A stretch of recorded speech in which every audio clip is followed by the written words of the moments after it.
The Gujarat government had some tough questions to field from the Supreme Court regarding the early release of the men convicted in the Bilkis Bano case. The judges said that the Gujarat government is on thin ice as far as the grant of premature remission release is concerned. The SC bench constituted Justices B.V. Nagaratna and Ujjal Bhuwan. They pointed out that the convicts' death penalty was commuted to life imprisonment. They asked how could the convicts be released after serving 14 years in such a situation. They also wanted to know why are other prisoners not given the relief of release and why were these culprits selectively given the benefit of the policy in this case.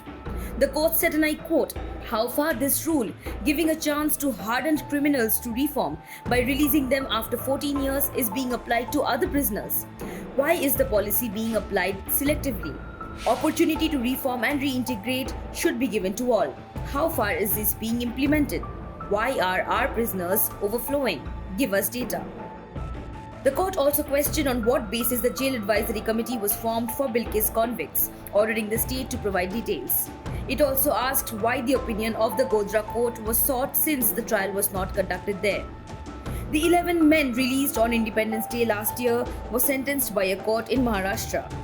The judge who found them guilty had also given a negative response to the state's question on whether the convicts should be released.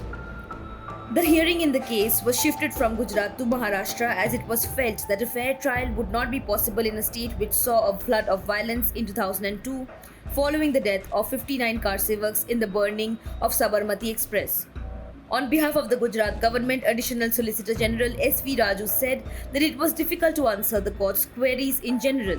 However, he told the court that a case is pending in the Supreme Court in which all the states have to give detailed information. He said that the convicts have been released according to the law.